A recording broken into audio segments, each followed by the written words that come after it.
அட்டகாசமான சுவையில் ஒரு சிக்கன் ஃப்ரை ரெசிபி தாங்க நம்ம பார்க்க போகிறோம். செய்கிறது ரொம்பவே சுலபம், டேஸ்ட்டும் வேறு லெவலில் இருக்கும். ஒரு முறை செஞ்சு பார்த்துட்டிங்கன்னா அடிக்கடி செய்ய சொல்லி கேட்பாங்க. அந்த அளவுக்கு டேஸ்ட்டு சூப்பராக இருக்குங்க. இது போல் சிக்கன் ஃப்ரை ரெசிபியெல்லாம் கடையில் வாங்க வேண்டாம், வீட்டில் ஹெல்த்தியாக செஞ்சு கொடுங்க.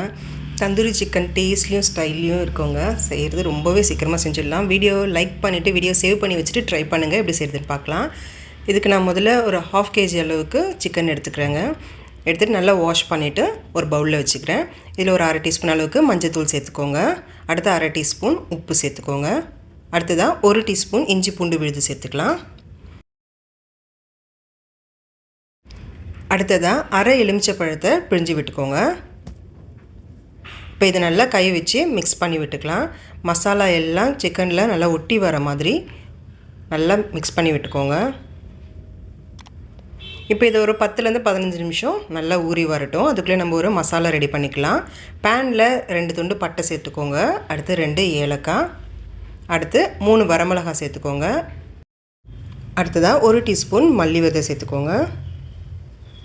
அடுத்து 1/2 டீஸ்பூன் சீரகம், 1/2 டீஸ்பூனுக்கும் கொஞ்சம் அதிகமாக மிளகு சேர்த்துக்கோங்க. ஏன்னா காரம் நான் கொஞ்சம் கம்மியாக தான் சேர்த்துருக்கேன். அடுத்து 4 கிராம்பு சேர்த்துட்டு மீடியம் ஃப்ளேமில் வச்சு ஒரு 2 நிமிஷத்துக்கு இதை நல்லா வறுத்துக்கோங்க. இதில் சேர்த்துருக்க எந்த பொருளும் கருகிடக்கூடாதுங்க. கருகிடுச்சுன்னா டேஸ்ட்டு சுத்தமாக மாறி போயிடும். இப்போ இது நல்லா ஆற வச்சுட்டு மிக்ஸர் ஜாரில் மாற்றிக்கோங்க. தண்ணி எதுவும் சேர்க்க வேண்டாம். நல்ல ஃபைன் பவுடராக அரைச்சி தனியாக எடுத்து வச்சுக்கோங்க. இப்போது பேனில் 3 டேபிள் ஸ்பூன் அளவுக்கு எண்ணெய் சேர்த்துக்கோங்க. எண்ணெய் காஞ்ச பிறகு ஒரு பெரிய சைஸ் வெங்காயத்தை நல்லா மெல்லிசாக நறுக்கிட்டு சேர்த்துக்கோங்க. இப்போ ஹை ஃப்ளேமில் வச்சுட்டு இது நல்லா வதக்கி விட்டுக்கோங்க. வெங்காயம் நல்லா நிறம் மாறி டார்க் ப்ரௌன் கலரில் வரணுங்க. பாருங்கள், இந்த அளவுக்கு நல்லா வதங்கி வந்த பிறகு இதை நல்லா வடிகட்டிட்டு தனியாக ஒரு பிளேட்டில் மாற்றிக்கோங்க. இப்போ அதே எண்ணெயில் நம்ம ஊற வச்சுருக்க சிக்கன் எல்லாத்தையுமே சேர்த்துக்கோங்க. சேர்த்துட்டு மீடியம் ஃப்ளேமில் வச்சுட்டு இதை நல்லா ஒரு 10 நிமிஷத்துக்கு நம்ம வேக வைக்க போகிறோம். ஒவ்வொரு நிமிஷத்துக்கும் இடையில் இது போல் திருப்பி விட்டுட்டே இருங்க. சுற்றி சுற்றி எல்லா சைடும் வேக வச்சுக்கலாம். இப்போ ஒரு 10 நிமிஷம் கழித்து நம்ம வறுத்து வச்சுருக்க வெங்காயத்தை சேர்த்துக்கலாம். சேர்த்துட்டு இது கூடவே 2 டேபிள் ஸ்பூன் அளவுக்கு புளிப்பு இல்லாத ஃப்ரெஷ்ஷான தயிர் சேர்த்துருக்கேங்க. 1/2 கிலோ அளவு சிக்கனுக்கு 2 டேபிள் ஸ்பூன் தயிர் சரியாக இருக்கும். இப்போ நீங்கள் தயிர் சேர்த்துட்ட பிறகு இது நல்லா கலந்து விடுங்க. சிக்கனும் நல்லா சாஃப்டாக நல்லா வெந்து வந்துடும் சீக்கிரமாக.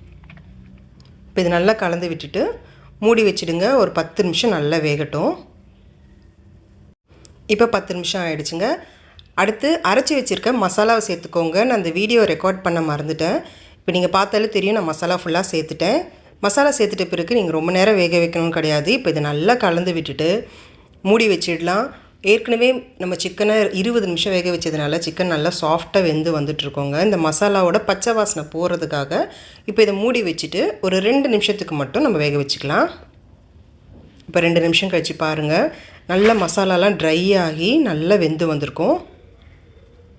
இப்போ இது லேசாக கலந்து விட்டுட்டு இது கூடவே ஒரு பச்சை மிளகாயை நல்லா பொடியாக நறுக்கிட்டு சேர்த்துக்கோங்க. அடுத்து நறுக்கின கொத்தமல்லி நல்லா தாராளமாக சேர்த்துட்டு கலந்து விட்டுருங்க. இப்போ ஸ்டவ் ஆஃப் பண்ணிடலாம். அவ்வளோதாங்க, அட்டகாசமான சுவையில் இருக்கும். நீங்கள் கண்டிப்பாக மிஸ் பண்ணாமல் இது ட்ரை பண்ணி பாருங்கள். வீட்டில் குழந்தைங்கள்லேருந்து பெரியவங்க வரைக்கும் எல்லோரும் ரொம்ப விரும்பி சாப்பிடுவாங்க. அடிக்கடி செய்ய சொல்லியும் கேட்பாங்க. நீங்கள் செஞ்சு பார்த்துட்டு எப்படி இருந்துச்சுன்னு எனக்கு கமெண்ட்டில் சொல்லுங்கள். இந்த வீடியோ உங்களுக்கு ரொம்ப பிடிச்சிருந்துச்சுன்னா லைக் பண்ணிவிட்டு உங்கள் ஃப்ரெண்ட்ஸ் அண்ட் ஃபேமிலி கூட நிறைய இந்த வீடியோ ஷேர் பண்ணிக்கோங்க. அப்படியே மறக்காமல் அம்மாடி கிச்சனுக்கு சப்ஸ்கிரைப் பண்ணிக்கோங்க. Thank you friends.